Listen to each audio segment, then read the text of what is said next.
Poul qui vient de faire son entrée sur le ring. Il y en a beaucoup qui disent qu'à 145 livres, il a de bien meilleures chances de l'emporter. Mon cher Paternel, je ne sais pas si vous avez votre opinion là-dessus. Oui, peut-être. Mais il y a une chose qu'on n'enlèvera jamais à Gaétan Hart, c'est qu'il est beaucoup plus expérimenté. Et personnellement, j'ai l'impression qu'avant le combat, Dan Poul est totalement déclassé au niveau expérience. Maintenant, attention. Il y a des gens qui persistent à croire que Gaétan Hart a ralenti, qu'il a vieilli, qu'il n'est plus le même boxeur qu'il était jadis, et ainsi de suite. Personnellement, moi, je refuse de croire ça. J'ai l'impression que Gaétan Hart sent qu'il est au bout d'une fortune qu'il va toucher. Et vous savez que Gaétan Hart se bat uniquement pour une chose, c'est de l'argent, c'est son métier, c'est sa profession d'être boxeur et d'être au fait, d'être le meilleur boxeur qu'il puisse être. À venir jusqu'à maintenant, il a assez bien réussi. Maintenant, comment est-ce qu'on peut donner des chances à Poul? Bien, naturellement, un coup assez chanceux. À 145 livres, peut-être que Gaétan Hart sera lent. Mais souvenons-nous de son dernier combat, au moment où on pensait que Gaétan Hart partirait peut-être lentement, qu'il ne frappait pas, et ainsi de suite. Et la première chose qu'on a su, c'est que Gaétan Hart a peut-être livré un des plus beaux combats. Il y a une chose qui hante continuellement Gaétan Hart, c'est d'aller sur la scène internationale.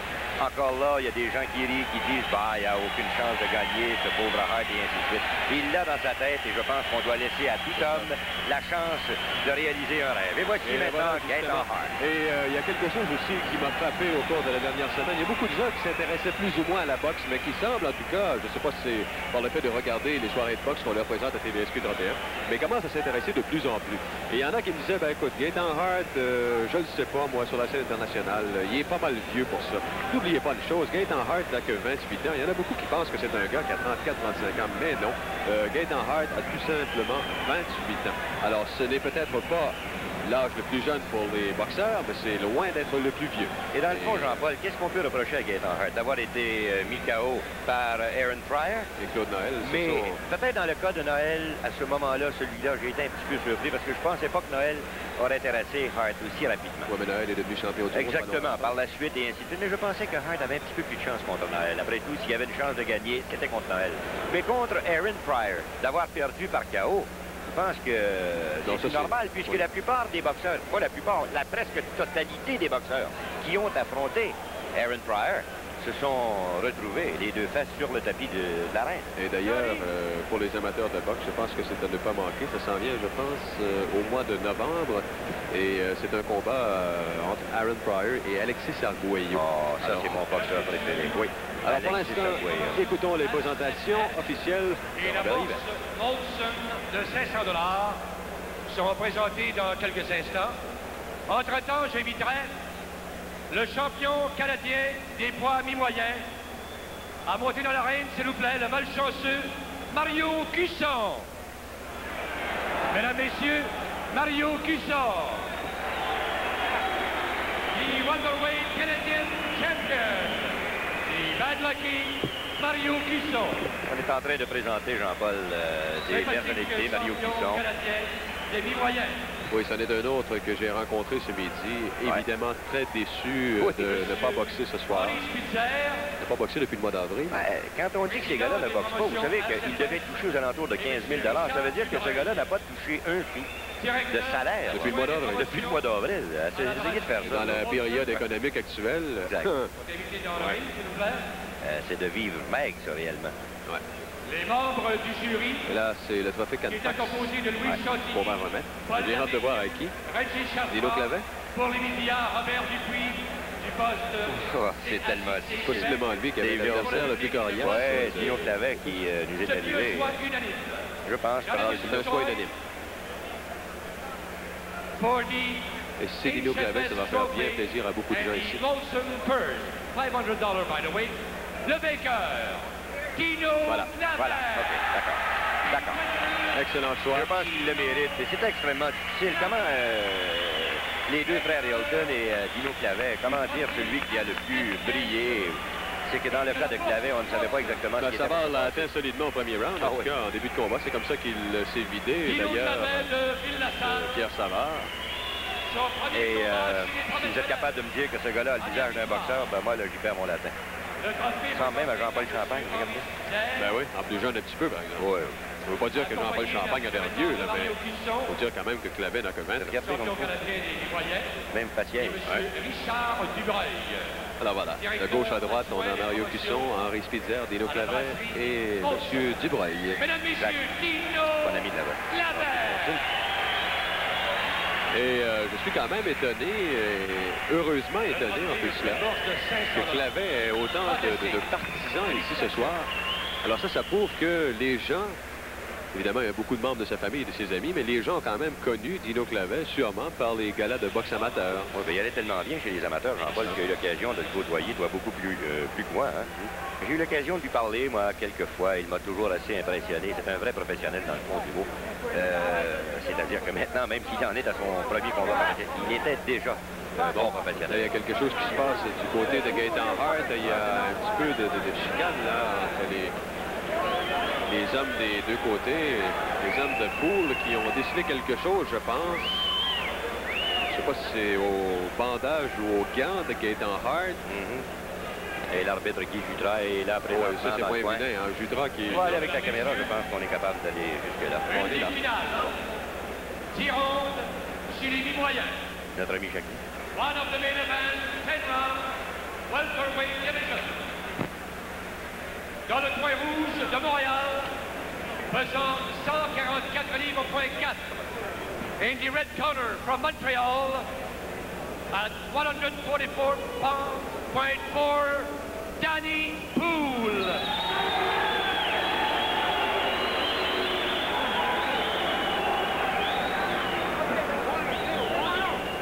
Danny Poole à 144 livres, point 4. Et dans le coin bleu, le Buckingham, pesant 138 livres, point 4, le champion canadien des poids légers, Gaétan Hart.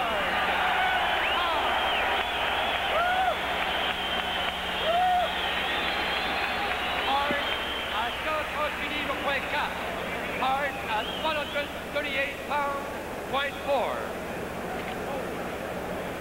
Les juges, judges are messieurs Desmond Green, Émile Nadeau et Jean-Claude Thiroux. L'arbitre, the referee, Guy Jutras. Un 10 rounds, catégorie mi-moyenne. Un 10-rounder. Eh bien, une chose qui frappe dès le départ, c'est que Poole semble beaucoup plus nerveux que Gaétan Hart. Poole, en fait, c'est pas compliqué. C'est pas un grand styliste. C'est un gars qui cogne très fort, cependant, très corpulent, très petit, massif. Et il se doit absolument de placer ses meilleurs coups aux endroits les plus vitaux de Gaétan Hart. Mais de l'autre côté, quand on connaît l'expérience de Gaétan, je me demande si Poole peut en venir à bout. C'est 18 combats pour Poole, Jean-Paul, contre 78 pour Hart. Ça fait 60 combats de plus à la faveur du champion des poids légers canadiens. Et qu'on se souvienne du premier affrontement. Ça, j'ai peur de ça, oui, exactement. Maintenant, écoutez, peut-être que Poole, lui, a décidé, et après ce combat, s'il devait perdre, je veux dire, une très défaite, peut-être va-t-il décider d'accrocher, peut-être veut-il savoir exactement ce qu'il a dans le corps présentement. Alors, voyons. Premier round, combat de 10, en fait prévu pour 10. Poole qui rate dès le départ avec une longue droite télégraphiée. Hart, on le sait, toujours tendance à commencer assez lentement. À nouveau, Poole qui rate avec un crochet. Hart qui bloque bien maintenant le jab. Voilà le premier coup qui peut passer. C'est un jab de Poole qui venait cependant par-dessous au lieu de par-dessous. Hart qui a placé un crochet en esquivant. Oh, bon, crochet de gauche et un autre. Et Hart, mais on sait qu'il récupère vite. Mais je pense que Poole vient de le surprendre. Et beaucoup. Et Hart, soudainement, qui semble malhabile. Je pense qu'il a été ébranlé un peu là-dessus. Oui, absolument, Jean-Paul. On l'a dit tantôt. Poole cogne fort. Et là, maintenant, un autre crochet. Est-ce que c'est une tactique de Gaétan? On va voir exactement. Et pourtant, Poole frappe assez fort. Hein? Ouais, je ne pense pas qu'on ait comme tactique de se laisser frapper avec des crochets semblables. Et ce sont ces premiers rounds-là qui sont les plus importants pour Poole. Mais qu'il se défend bien. Vous avez vu de quelle façon il a esquivé les coups encore une fois. Et comme je disais tantôt, l'une des forces de Hart, la récupération. Exact. Et c'est la même chose pour Ralph Collins que l'on verra plus tard. Gaétan qui disait en tout cas qu'il a travaillé beaucoup sur sa force de frappe. On sait qu'on l'a souvent accusé de frapper avec des oreillers. On m'excuse l'expression. C'est ce qu'on utilise en langage de boxe. Il faut utiliser le coup, oui. Et Gaétan qui a travaillé très fort là-dessus pendant qu'il vient d'esquiver, non pas d'esquiver, mais d'encaisser un bon jab à nouveau de Dancourt. Dancourt est assez surprenant au tout début de combat. I'd like an R, please. One R, yep. Still your turn. Jean-Guy Labrec, le gérant de Poole, était convaincu que son poulain était prêt à prendre Gaétan Hart. Et peut-être que c'est lui qui a vu juste. Oui, c'est possible. Hey, quand vous avez confiance en quelqu'un, il n'y a rien qui va vous arrêter. Voilà. Les chapeaux bas devant Jean-Guy Labrec. L'avenir jusqu'à maintenant, en tout cas, c'est lui qui a le haut du pavé. Hart, bonne droite, mais quand même, Poole qui a roulé avec le coup. Et vous avez remarqué quelle belle fin de Poole qui a complètement déjoué Gaétan Hart. Eh bien, ça, c'est quelque chose qu'il n'a jamais montré auparavant. D'excellent fin. Jean-Paul, si on score le combat, je pense qu'il faut absolument donner 5 points dans les Poules et 4 à Gaétan Hart. Oui, mais tu sais qu'on a nos experts de TVSQ qui vont donner des points sur ce combat-là. C'est d'ailleurs la presse qui nous fournit ces pointages. On va l'avoir dans quelques instants. Je sais pas, on peut souvent, peut-être pas souvent, mais être à l'occasion en désaccord avec les messieurs. Nous, en tout cas, on le donne à... Et voilà, remarquez bien la précision de dans les Poules. Bonne gauche ici, à droite qui revient. Gauche encore une fois. Et le crochet. Encore une fois, la droite. Et à ce moment-là, Hart, qui semblait malhabile, il a été surpris, c'est le cas de le dire. Alors voilà, effectivement, la presse qui donne ce premier round à Dancourt. Je ne peux pas s'obstiner là. Non. Mais je pense que Poole a dominé à sa guise. Maintenant, attention. Ne comptons pas Gaétan Hart pour battu. Je me demande, et Jean-Paul, si éventuellement on devait voir Hart changer de tactique au deuxième round, c'est qu'à ce moment-là, il aurait peut-être voulu laisser dans les Poules se vider quelque peu. Voir ce qu'il avait dans le corps et ensuite prendre ses coups et riposter. On va le voir à compter peut-être du troisième round. Alors, deuxième round, Poole à nouveau qui se porte à l'attaque. Il a la culotte bleue et est à la droite de l'écran présentement. Hart, la culotte noire, et est à gauche. Et normalement, si Hart veut absolument contrer le style de son jeune rival, vous savez ce qu'il va faire. Il va y aller dans les corps à corps et c'est là où Poole pourra peut-être mal paraître. Il y a seulement qu'une chose qui me fait peur dans le cas de Gaétan Hart. On en a glissé mot tantôt pendant un autre combat. Ce sont ses arcades et s'il se laisse frapper avec les crochets de Poole comme au premier round, ça pourrait devenir dangereux. Ça pourrait se transformer par un chaos technique. Sait-on jamais. Oh! Maintenant, c'est Hart qui a passé un excellent crochet de gauche. Mais Poole a bien encaissé. Oui. Il encaisse très bien d'ailleurs, Poole. Mais pour un jeune homme de 18 combats, je dois vous dire que bien jusqu'ici, il impressionne. Il ne recule pas, il n'est pas peureux. Je dois t'avouer en toute honnêteté, c'est vrai qu'il est très dur dans le combat, mais c'est beaucoup mieux que je m'attendais. Moi aussi. Je m'attendais à ce que Hart le déclasse plus que cela. Moi aussi. Alors, chapeau... Moins que le vieux routier le laisse faire un petit peu après tout. Bon, il demeure quand même que Poole démontre de belles aptitudes de boxe présentement, chose qu'il n'a pas tellement démontré.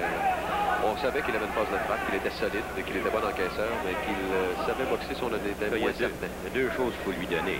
Il n'est pas peureux et il a du cran d'être capable de monter dans l'arène contre un type de la classe de Gaétan. Et être confiant en lui-même. Alors, rappelons que nous sommes au deuxième round. Premier round dominé par Dancourt. Deuxième, jusqu'à maintenant, on peut dire que c'est assez partagé. Ouais. Vous avez remarqué qu'au premier round, c'est que dans les Poules a presque fait à sa guise. Gaétan Hart l'a laissé venir. Maintenant, vous remarquez que Gaétan Hart bouge beaucoup plus et il y va des deux mains au corps assez souvent, de façon à tenir son rival plus loin, quand il le veut. Mais il est dans... Gaétan Hart, remarquez bien. Hein? Comme on le disait, on n'invente rien. Normalement, rien à personne. C'est troisième, quatrième, cinquième round. C'est ça. C'est ce qu'il fait d'habitude. Et c'est là que l'expérience, surtout, entre en ligne de compte. Oh, beaucoup de Poole au corps ici. Alors, on travaille dans le corps à corps. C'est ce qu'il a absolument que veut. Mais Poole qui revient avec une bonne droite. Le deuxième a été bloqué cependant. Là, on surveille toujours de très près les arcades de Gaétan Hart. C'est peut-être de petites rougeurs du côté gauche, mais ce n'est pas du sang. C'est simplement le nombre de coups là, qui causait cette rougeur.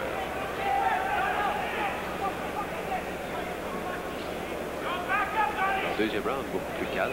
Poole fait travailler Hart, je pense, les deux mains. Et, mais c'est encore Poole qui force le combat. Ah ouais, c'est pas une sinécure. Mais dans le moment, il ne maîtrise pas Gaetan Hart comme il l'avait fait au premier round. Et Poole aussi surprend par sa vitesse d'exécution. Oui, on voit qu'il a fait passablement de gymnase. Hein. Sa main gauche est excellente. Et je pense que c'est à tour serait un petit peu plus difficile de juger lequel des deux a eu le meilleur, puisque les deux, à l'occasion... Je pense qu'on va aller faire un petit tour dans le coin de Gaetan Hart. OK, d'accord. Je pense qu'il se passe dans ce...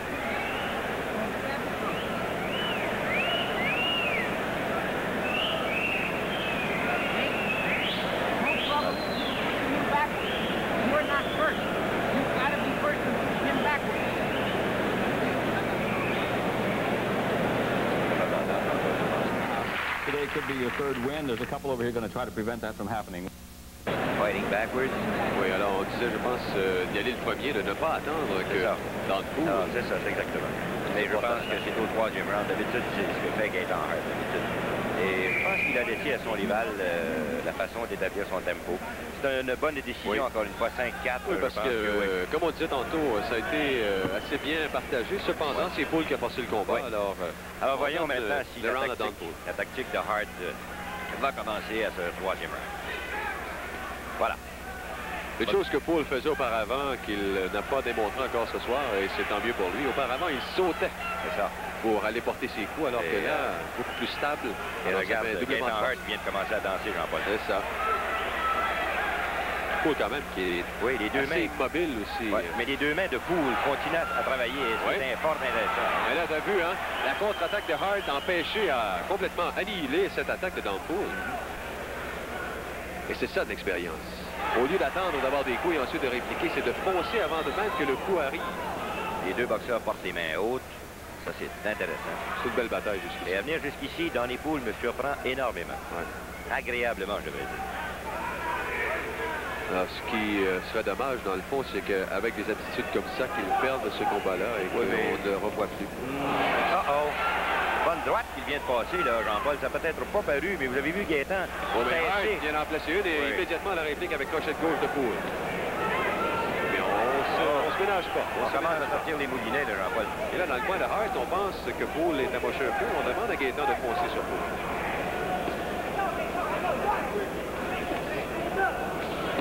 Hart travaille au corps, mais... il a été ébranlé par le crochet de gauche de Poole. Et Poole, maintenant, qui l'a fait. Il veut faire mal. Et là, les crochets qui pleurent. Hart en sérieuse difficulté. Mais n'oubliez pas, c'est un jeu professionnel. Peut-être perfectible jusqu'à un certain point. Mais il est définitivement dans le trouble. Oh, quel crochet. Et là, il serait mieux de prendre un compte. Poole est en train de déclasser complètement Gaétan Hart. Quelle surprise. Et Hart qui encaisse. N'est pas encore tombé, cependant. Il est solide. Là, on va donner... On arrête le combat. Victoire de Poole. Troisième round. Mais ça, c'est la surprise. Et là, je pense que ce ne sera pas facile dans le coin de Gaétan Hart. Qu'est-ce qui va se passer là? Non plus, parce que là, c'est l'euphorie derrière nous. Chapeau bas devant... Je pense que, jusqu'à un certain point, on parlait tantôt de fin de carrière de Poole. C'est peut-être, c'est peut-être la fin de la carrière pour Gaétan Hart. Exact, mais justement, Gaétan qui avait rêvé d'aller sur la scène internationale, maintenant, qu'est-ce qu'il nous dira après le combat concernant